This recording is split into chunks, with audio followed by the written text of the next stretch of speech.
What's up, guys? Back is killing me from that workout the other day. I'm sore, my shoulders, everything is sore. But yeah, feeling good. Just a good sore, I guess. A good type of sore. Feeling good, not as hungry as I've been. Almost not hungry at all. I still want food, it's just not all that I can think about. A lot more mentally clear. I can focus a lot better, I can tell. Gotten a lot of work done today so far. What else? Yeah, I mean, I feel a little sharper. Like I said, mentally clear. I can focus a lot sharper than I have been the past couple days. And I think that I don't know how many people know this. Probably not a lot. Whenever I go hunting, whenever I'm on a hunting trip or something, I don't eat for the entirety of it, and sometimes the day or two before. And that is because when you're hungry, you will not hesitate to shoot an animal. If you just ate, or you're eating jerky up in your tree stand or whatever, and a deer walks out, even if it's a big beautiful buck with giant antlers. I don't shoot deer for their antlers, although it is kind of a neat thing to do every once in a while, shoot a deer with antlers. But I hunt for meat. I consume everything that I shoot, process it myself, shoot it, gut it, do everything myself. I don't get it processed anywhere else. I butcher it myself. And when you're hungry, you don't have that trigger hesitation like you would, or you might, if you're eating, like I said.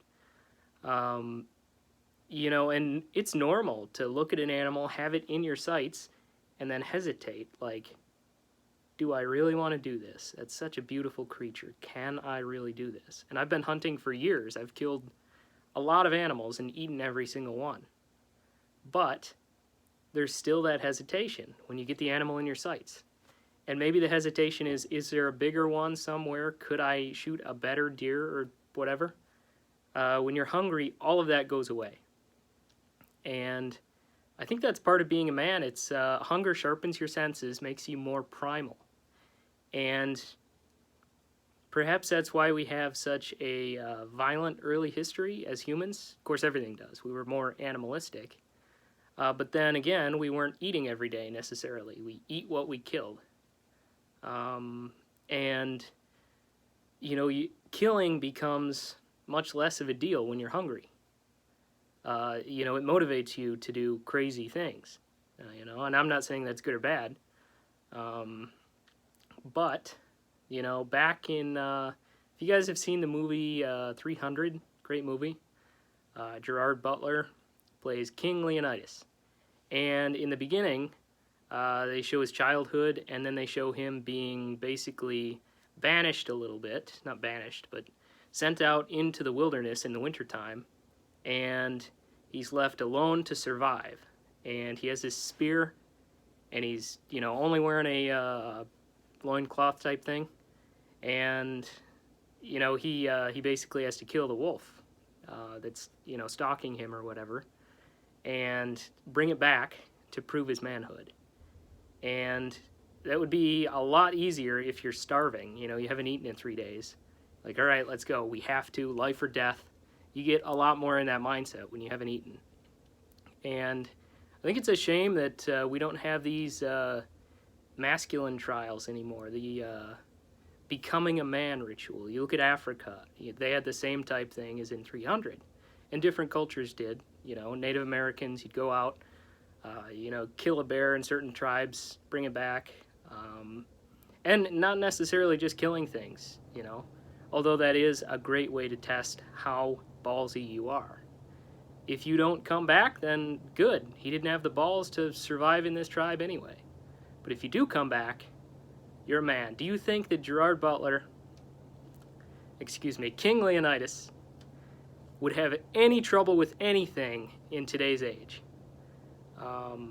After going through that test, killing the wolf, becoming a man, you think he would have any problem, any anxiety about making cold calls, about you know, walking up to a woman and asking her out, starting a business, failing a business, whatever.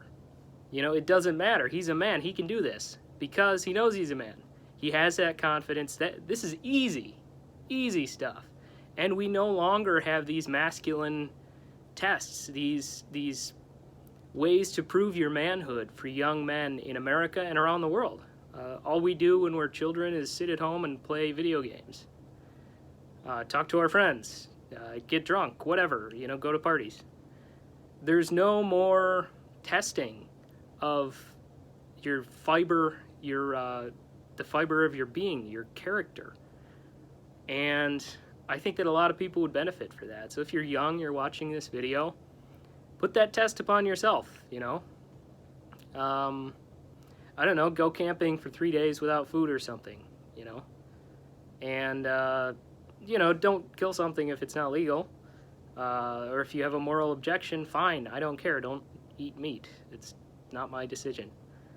But, you know, spend some time out in the wilderness where the only thing affecting you is you. And you have to fight against something, whether it's nature, snow, rain, wind, hypothermia, or a bear, or a wolf, you know? Most people would benefit from that, and that is why we have such a soft culture. There's no more test of manhood. Even in the 50s, it wasn't so extreme as, you know, chuck a 8-year-old kid out into the woods with a sharp stick and make him kill a wolf. But, you know, there was still, okay, this is your 10th birthday, you get to go out hunting this season with your dad and his dad, and that's kind of a rites of passage type thing. We no longer have that, for the most part. Yeah, kids go hunting, whatever, but they have to go through hunter safety, which is good. I'm pro hunter safety. You don't want to shoot somebody, but, I mean, honestly, if people are going to be idiots, they're going to be idiots, you know, whether they have training or what, you know, but that's just a check mark that the state can, you know, check off for their liability. Oh, we gave him a safety card. He must be not liable. We must be not. But, yeah, you know, even like, this is going to sound really sleazy, you know, back 100 years ago, or even, you know, in the 50s, like I was saying, a father, if he had a spaz son or whatever, and in Germany they did this a lot too, you know, after the war, after they recovered, in Europe, you have a son, he hits puberty, you take him to a brothel, basically, pay for a woman, and he would spend the night with her. And I am not advocating for this at all, okay? But that was kind of a similar rites of passage thing. I would never recommend that to anyone. No. I don't do that type of thing. I don't advocate it. I don't want my kids anywhere near a brothel. However, to each their own, you know? That kid, I bet, had a lot more confidence because of that experience than if he would have just sat at home and played video games. So that's the point I'm trying to make.